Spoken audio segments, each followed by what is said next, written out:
Merci Mbappé.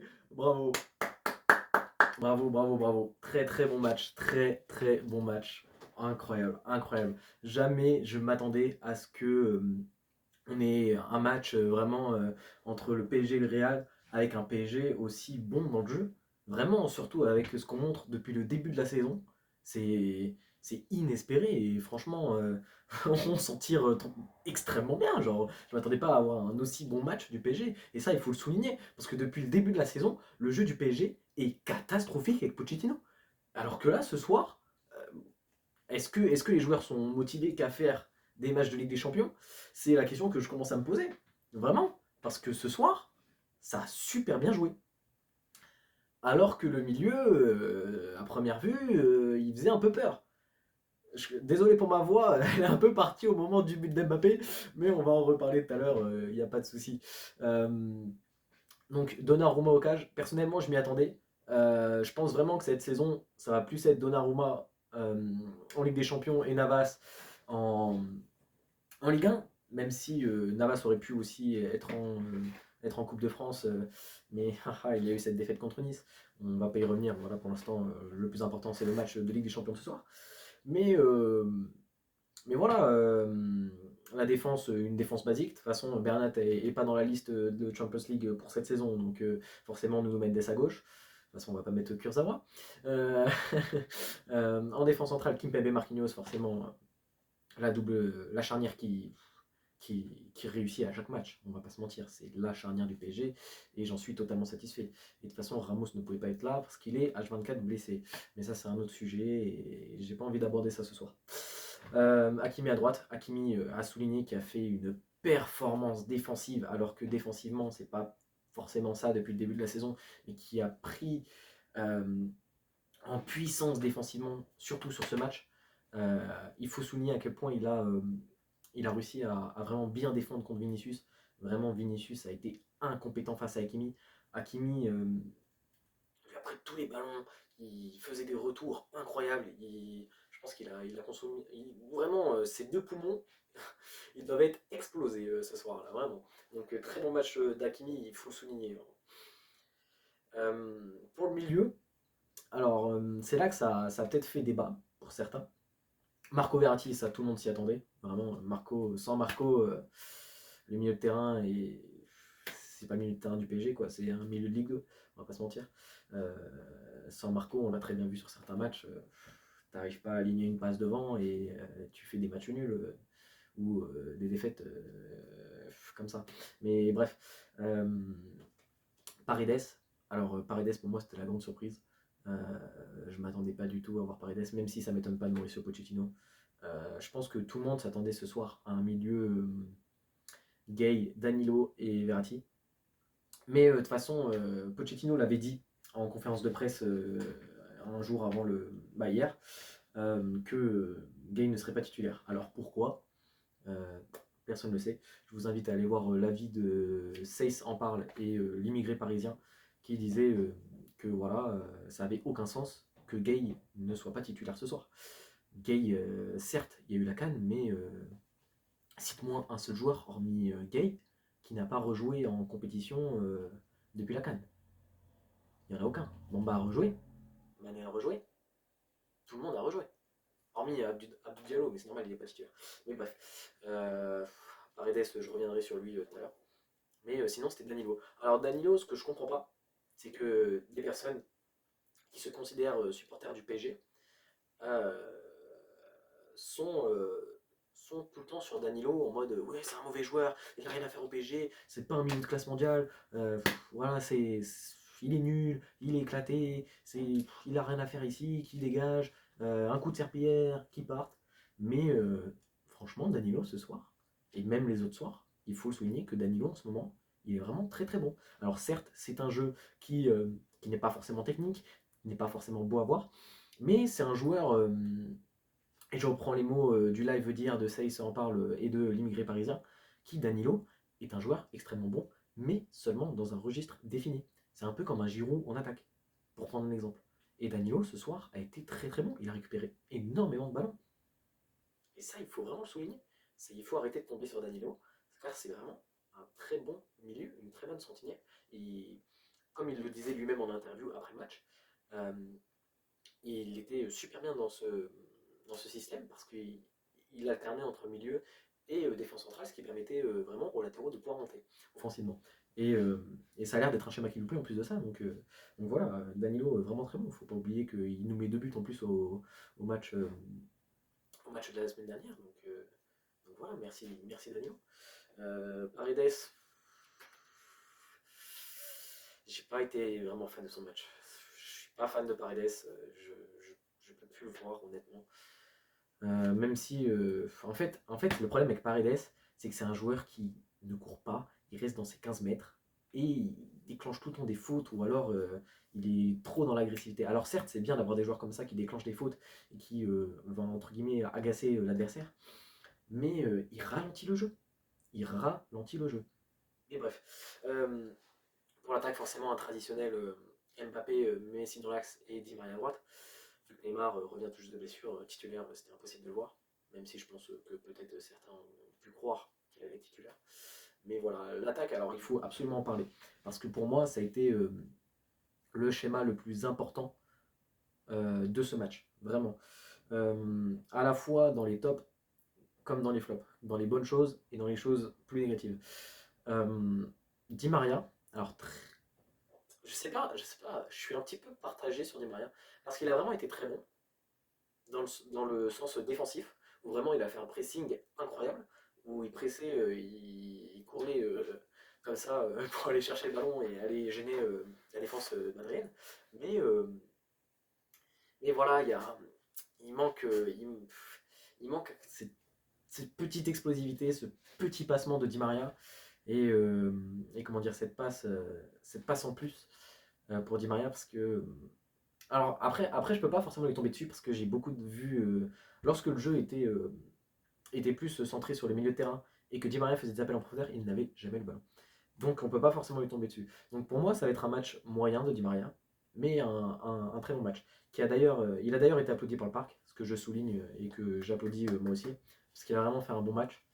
Et, euh, et on a même pu voir qu'il était énervé à la rentrée de Neymar, ce que je peux comprendre, parce que Messi à côté a fait vraiment un mauvais match. Vraiment. Messi, j'ai été énormément déçu. Et je vais pas vous mentir que si ma voix elle est un petit peu cassée, c'est parce que je lui tombais dessus à Messi. Vraiment, ce match était catastrophique.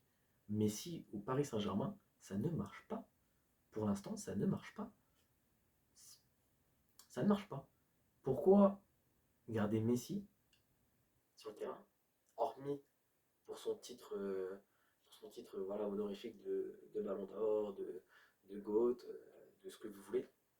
Mais tactiquement, Messi n'est pas fait pour le Paris Saint-Germain. Messi n'aurait jamais dû quitter le FC de Barcelone. Il, il a tout le temps été habitué à un club qui achetait des joueurs autour de lui, où la tactique était sur lui, et tous les ballons allaient sur lui. Ce que essaie aussi de faire le PSG, hein, on va pas dire le contraire. J'ai vu beaucoup de ballons aller sur Messi, mais Messi a raté son match ce soir. Et je suis désolé de le dire, mais c'est un flop. Messi est un flop.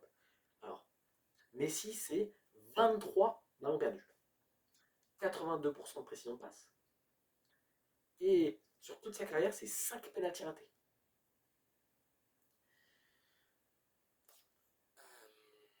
Et ça me fait de la peine, honnêtement. Ça me fait de la peine. Faut en revenir aussi sur ce pénalty raté. Honnêtement, je vais vous dire mon ressenti, et je sais pas si des supporters ont pensé comme moi à ce moment-là, mais j'ai senti qu'il allait louper. Je le sentais. Vraiment, je sentais que Messi allait louper ce penalty. Je le sentais. Il avait jamais marqué contre Courtois, sur penalty en tout cas. Parce que le dernier penalty remontait à l'Atletico en 2019, je crois, et ça avait touché la barre. Mais Courtois en a reparlé après en interview. Mais c'était sûr qu'il allait tirer à gauche de Courtois. C'était sûr, c'était prédit. Messi tire tout le temps à gauche du gardien. Et c'est ça le problème avec les tirs de penalty par gaucher, c'est que c'est tout le temps à gauche du gardien quasiment. Et là, c'était Courtois, il l'a dit en conférence de presse, enfin en conférence de presse, en interview après le match. Il a dit oui, j'ai très bien vu que contre Bruges, euh, que en Coupe de France, il tirait que à ma gauche. Du coup, je suis allé à gauche. Et résultat, il a arrêté le penalty. Donc pour moi, Messi, c'est vraiment un match loupé ce soir. Et vous n'êtes pas un vrai supporter du PSG si vous dites que Messi a fait un bon match ce soir. C'est une certitude. Messi a fait un match catastrophique. Tous les ballons allaient sur lui, mais il n'avait pas le rythme ou cette passe à déclencher. Et voilà, le jeu ne devait pas se faire autour de lui. Pour moi, le jeu, tactiquement, doit se faire autour de Mbappé. Dès qu'Mbappé a le ballon, il déclenche cette explosivité sur son aile gauche pour rentrer dans la surface qui débloque des situations, c'est incroyable. Parce que le Real, ce soir, ça a mis un petit peu le bus. Et ça m'a un peu inquiété au début, hein. J'ai vraiment cru qu'il y allait avoir un 0-0 ce soir. Mais bon, merci Mbappé, ce but incroyable où il mange littéralement Lucas Vasquez et Eder Militao en un petit passement de jambes, plus le petit pont sur Courtois, chapeau, chapeau, chapeau Mbappé. Le futur n'est pas avec Léo Messi, ce n'est pas le PSG de Léo Messi, ce n'est pas le PSG de Neymar Junior, c'est le PSG à Kylian Mbappé. Et ça, on va s'en mordre les doigts la saison prochaine. Je vous le garantis, on va s'en mordre les doigts quand Kylian va aller au PSG, va aller au Real et va quitter le PSG. On va s'en mordre les doigts. Je vous le dis. Vraiment. Bref. Faut savoir aussi que sur ce penalty, c'est Mbappé qui laisse Messi tirer, donc à croire qu'il y a une hiérarchie pour les penalties, ce que je peux comprendre parce que c'est quand même Messi. Mais Messi sur les penalties, pour l'instant, c'est décevant. Enfin bref, ça peut arriver, un penalty loupé, voilà, comme ça arrive. Mais bref, pour revenir, comment dire, au match en lui-même, euh, le PSG s'en est super bien tiré parce que on a eu quand même 58% de possession face à 42 du Real. Donc moi, honnêtement, quand j'ai vu le match au début, je m'attendais vraiment à ce que le PSG défende, fasse un petit peu plus, et fasse de la contre-attaque. Mais pas du tout, ça a été le contraire.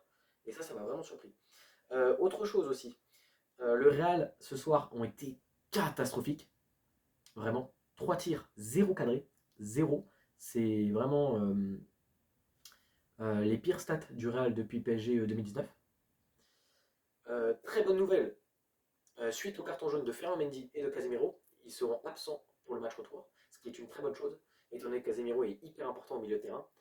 Donc je pense que pour moi, pour le match retour, il sera remplacé par Valverde et Valverde qui est un très bon joueur, je ne vais pas le tomber dessus, et Ferland Mendy par Marcelo. Et c'est là que ça va être super bien pour nous, parce que Marcelo est vraiment pas au top de sa forme cette saison. Depuis quelques saisons, mais bref. Aussi, l'efficacité de Benzema était un petit peu trop visible ce soir. Euh, donc, il y a eu d'ailleurs une petite discussion assez marrante entre Mbappé et Benzema en début de match, où Mbappé lui demandait s'il était vraiment blessé et tout. Et Benzema lui dit un peu, et que Mbappé en rigolant lui dit fumier, va, arrête de mentir. Bref, c'était assez marrant.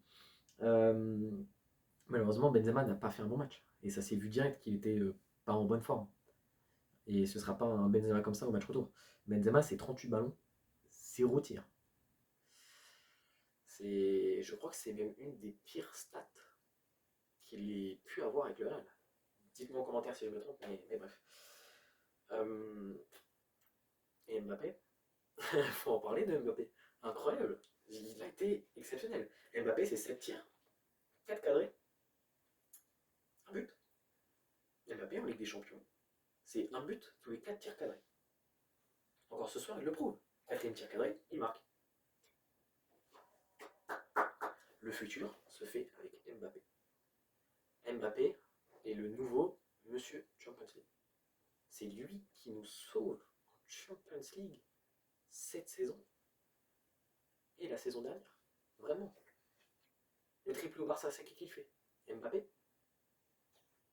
Mbappé pas face à Manchester City, on se fait éliminer.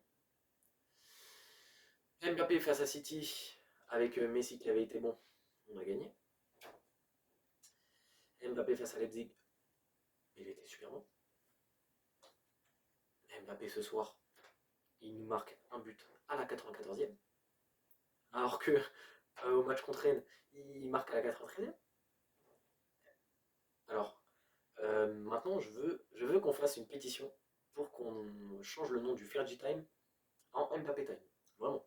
Genre, essayez de me ressortir la stat du nombre de fois que le PSG gagne un match dans les dernières minutes, la prolongation et tout. Parce que cette saison, il doit au moins y en avoir 5 ou 6, hein. Facile, hein. Enfin bref, le PSG, c'est 21 tirs dont 8 cadrés. Et je peux vous dire que si ça aurait été fini sur un 0-0, ou le visage ne serait pas la même chose. Vraiment. Et je pense que beaucoup seraient tombés sur Messi. Donc là, la grande performance de Mbappé va atténuer un petit peu le mauvais match de Messi. Heureusement pour lui, j'ai envie de dire. Déjà qu'apparemment il se sent pas super bien à Paris. Mais ça c'est un autre débat, bref. Mais voilà, très bon match de Paris. Vraiment, j'ai été choqué. Je pense qu'on a tous été choqués. Merci Mbappé, vraiment, sincèrement. C'est lui l'homme du PSG, c'est lui l'âme du PSG, avec Marquinhos, Navas et tous ceux qui vont avec, Verratti et tout. Euh, mais, euh, mais voilà, excellent match d'Mbappé. L'entrée en jeu de Neymar, j'ai envie d'en parler parce que j'ai l'impression que c'est à partir de ce moment-là où il y a vraiment eu un très grand changement. C'est-à-dire que, bon, Di Maria était mécontent de sortir, j'en ai déjà parlé, mais l'entrée en jeu de Neymar a été très satisfaisante. Alors qu'en début de saison, il n'était pas spécialement bon. Là, son entrée en jeu a été très très bonne pour moi. Les passes étaient dans le bon tempo. C'est lui qui fait la dernière passe pour Mbappé sur le but, d'une talonnade d'ailleurs. On connaît la samba brésilienne de Neymar. Euh, mais voilà, une bonne entrée en jeu, des bonnes passes, un bon rythme, des bons appels. Merci Neymar. Surtout qu'il revient de blessure, ça fait 3 mois qu'il n'a pas joué. Il n'a pas de rythme, donc c'est pour ça qu'il n'était pas titulaire. Mais voilà, très bonne entrée en jeu de Neymar. Je voulais juste glisser ça rapidement. Mais voilà, je tiens à féliciter ce PSG avec, avec voilà, un jeu qui était plaisant à regarder. Et j'ai vraiment cru, moi, qu'il allait avoir un 0-0. Et honnêtement, il aurait fallu s'en vouloir avec plus de 21 tirs. Je crois qu'on avait, corrigez-moi si je me trompe, 1,85 de chance de but face à 0,17 pour le Real Madrid. Donc, euh, donc voilà. Mais bref, faut savoir aussi que la règle des buts à l'extérieur n'existe plus. Donc en soi, ça change beaucoup de choses entre guillemets pour nous, étant donné que le prochain match sera au Santiago Bernabéu le 9 mars d'ailleurs. Et, ça aurait pas forcément changé grand chose si le Real avait marqué ce soir. Mais bon, on s'en sort avec un clean sheet, 1-0 pour le PSG. Franchement, on se contente de ce résultat. J'en suis très fier. Il ne faut pas crier victoire trop vite parce que je pense que la physionomie du match va être ultra différente au match retour. Pardon. Ce sera devant le public du Real. Le jeu sera totalement différent. Donc là, l'équipe ne va plus aller chercher un 0-0. Là, vraiment, ça va être très offensif de la part du Real et je pense qu'on va être beaucoup sur la défense pour le prochain match. Donc voilà, je crois que j'ai un petit peu tout dit. Donc voilà, encore une fois, merci Mbappé. Merci d'être là. Merci de nous sauver encore une fois. Merci de porter ce club depuis le début de saison et depuis la saison dernière. Et, euh, et je prie sincèrement pour que Mbappé prolonge.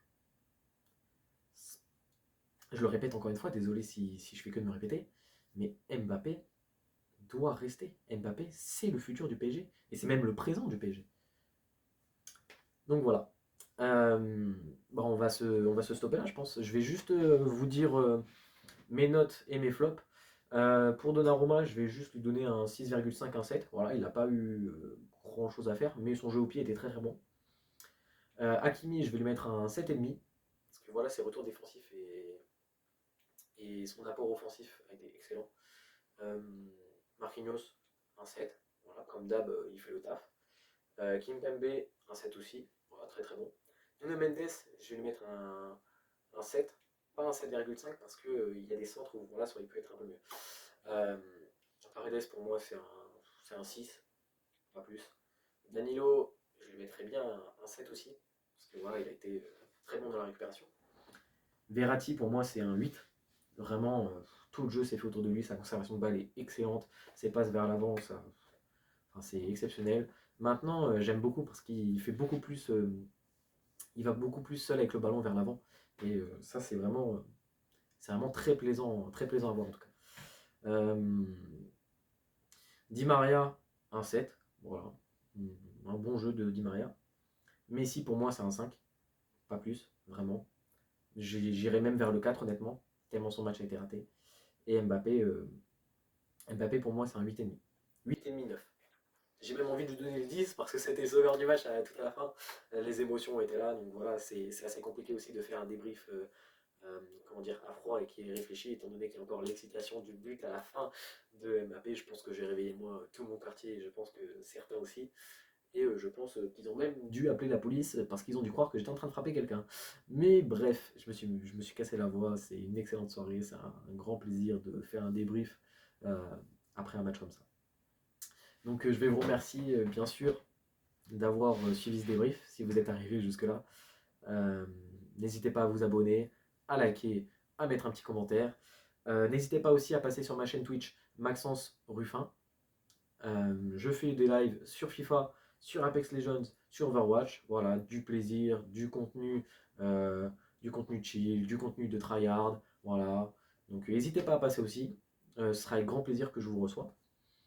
Et, euh, et voilà. Encore merci d'avoir suivi ce petit débrief et on espère une victoire aussi au match retour. Et on se voit pour un prochain débrief pour le prochain match du PSG qui est contre je sais plus qui. Je regarderai, mais bref, je ferai un débrief aussi. Donc voilà aussi, c'est aussi le lancement de la chaîne avec ce premier débrief. Donc n'hésitez pas à vraiment bombarder cette vidéo de like, ça m'aiderait beaucoup. Donc je vous dis une bonne soirée.